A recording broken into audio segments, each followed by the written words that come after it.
This is a Sunday morning and he's busy printing out, prepping for plates, aren't you? The first of 500. No, you've got another sheet just down there. Where? On printer number 3. Printer number 3. This one? Yeah, printer number 3. No, that's number... Oh, in fact, in printer number 4. Mean this one? That one there. Oh, that's... Oh, I thought you moved it. Yeah. I thought it hadn't printed. Stupid boy. Stupid boy. Stupid boy. How dare she? Tell them what you did about the numbers. What numbers? Oh, when I was doing, because I use copy and paste a lot, I did my numbers like 1 to 50. You had to do positions from first to 100. Position 1 to 50.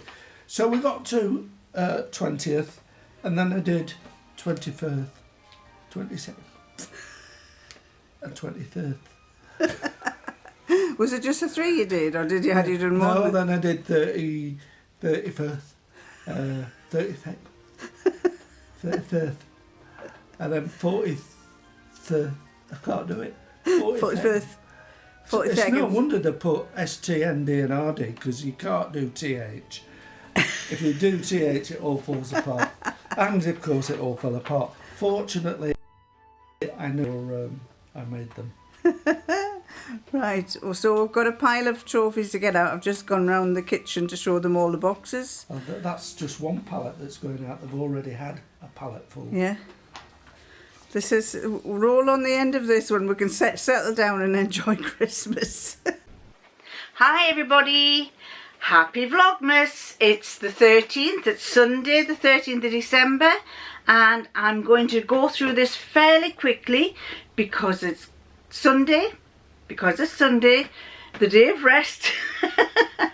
And I want to make it quick so then I can upload it quicker and then I can sit down and watch TV for a while. So I'm going to do start by doing the hemline, and the hemline is number 13, and number 13 is, oh, it rattles, I thought. Woohoo! What's number 13? Let's have a look. Number 13. Oh, I can read that one. Assorted safety pins. Lots of assorted safety pins, all loose inside. I'm going to have to find something to put them into, because there's all sorts there. There's big ones and little ones, and look at that. Lots and lots of safety pins. Now I gather that these are very handy for quilting. So when I do decide to finally get this quilt done that I promised myself, I will put them to one side so that I've got them there for when I need them. So that was the hemline, day 13. And next one is L'Occitane, day 13. Let's find it. Where is 13? 16, 18, 24, 23, 19, 17. Oh, there it is. Right. Let's bring this down. That one there. That one there. I think it's going to be another tube, ladies and gentlemen. Oh, it's not. It's a bottle. It's a little bottle. Wow. Right, hang on. I have opened the right one, haven't I? Yes, sir. For a minute I thought I'd opened the wrong one. This is After Shampoo Conditioner. After Shampoo Conditioner. It's a nice little bottle, that. And it's looking green there. Let's squeeze a bit out. No, it's actually coming out as white.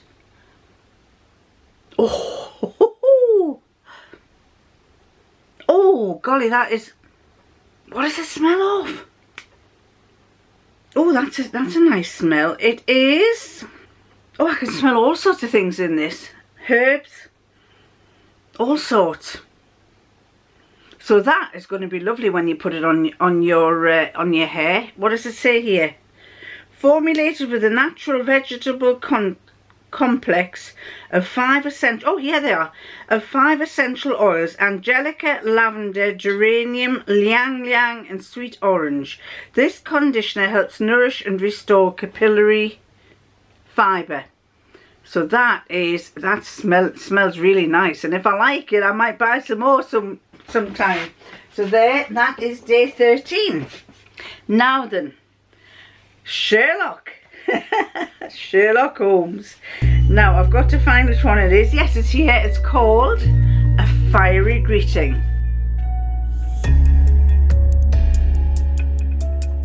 A Fiery Greeting. Now I'm apologising beforehand because my accent is not very good. The doorbell rang. That'll be the postman. Could you open the door, dear?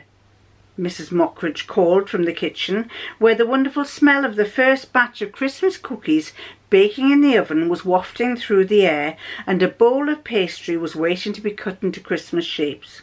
"Can't you go, dear?" Mr. Mockridge called back. "I've just emptied out the ashes outside, and I am busy rolling out the pastry." "All right then," Mr. Mockridge said, and disappeared down the hall. Mrs. Mockridge started humming.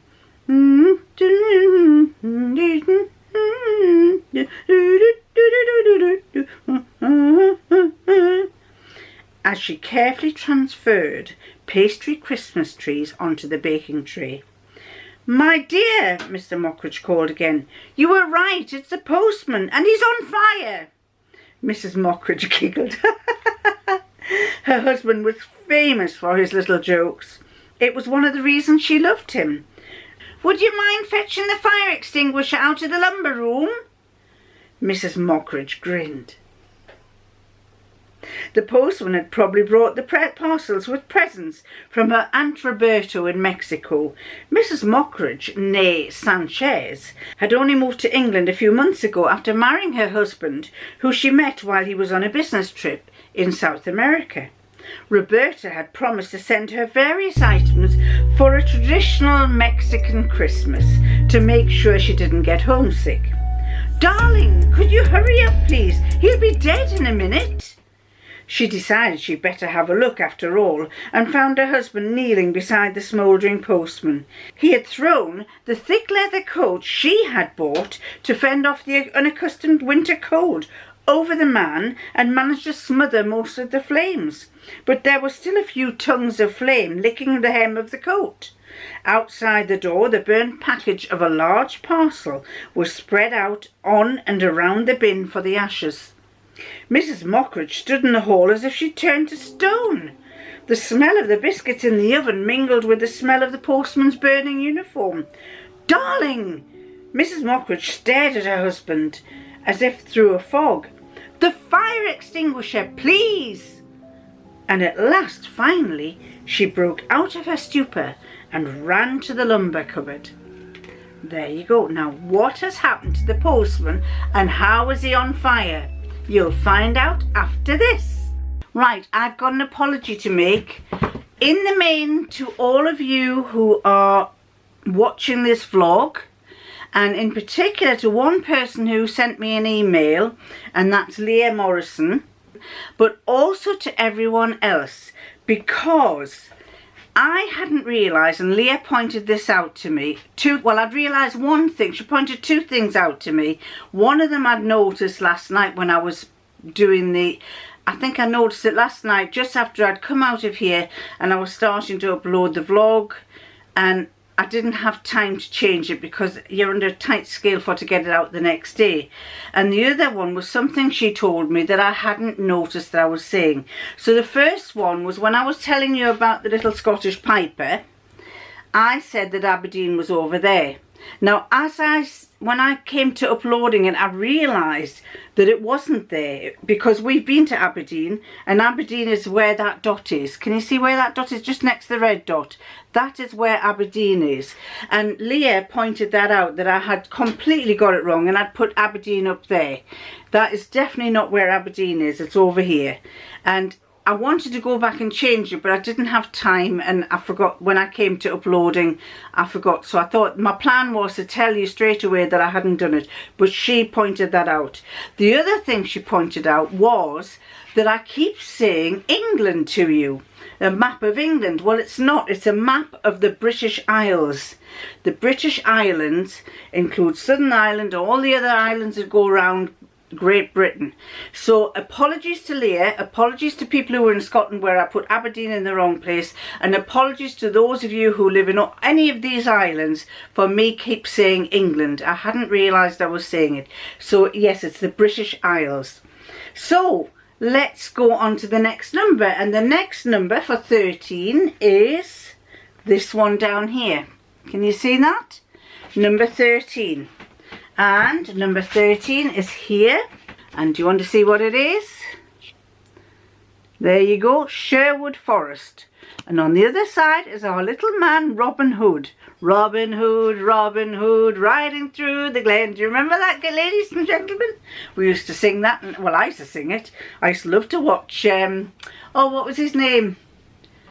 Richard Green. He played the part of Robin Hood. And Robin Hood goes there, number 13, right next to Nottingham. So Robin Hood goes there, and he's right next to Nottingham, which is round Robin Hood country. And number 13 says, Sherwood Forest, this royal forest in Nottinghamshire, was made famous by its historic association with the legend of Robin Hood, the heroic outlaw who robbed from the rich to give to the poor. Yes, hey, this Robin Hood, even on the films that we used to watch in the 60s, 50s, 60s, he had a lady called Maid Marian, and I don't know if it was his girlfriend or his partner or what, but there was Robin Hood, Friar Tuck and Maid Marian. They were all the three characters in the TV series, and he robbed from the rich to give to the poor. So that is where Nottinghamshire is, and that's where Sherwood Forest is.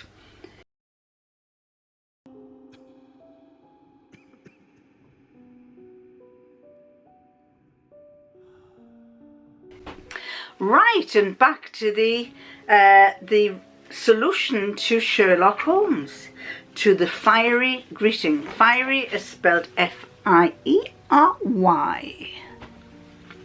A fiery greeting.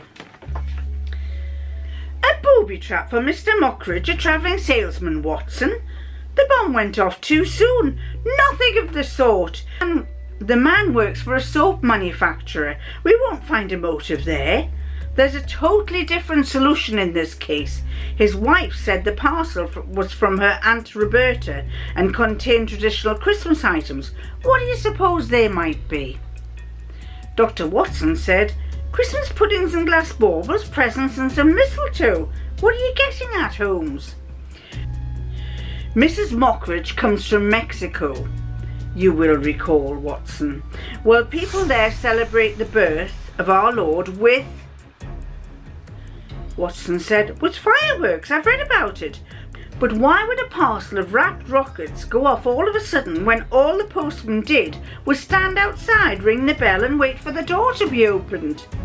The postman needed a free hand to ring the doorbell, said Holmes. The bulky parcel was too heavy to hold, so he put it down on the metal bin, which Mr. Mockridge had only just filled with hot ashes from the fireplace, upon which the parcel and its contents heated up considerably, causing the rockets to detonate, said Holmes. He continued, and the postman went up in flames precisely.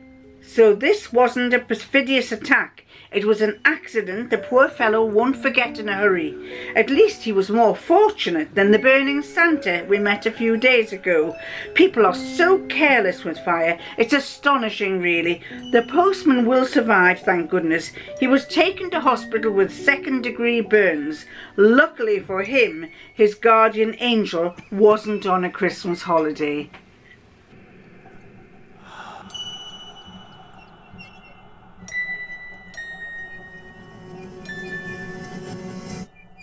So there you go. Postman caught fire because of the fireworks in the parcel. Again, not really a whodunit, but I do gather that you like me reading them, so I'm pleased you're enjoying it. Right, I'm going to go back now. I'm going to watch the end of Strictly Come Dancing to see who's been kicked out or who's got through, and then I'll see you tomorrow. So I'm going to love you, and I'm going to leave you, and I'll catch you tomorrow. Bye!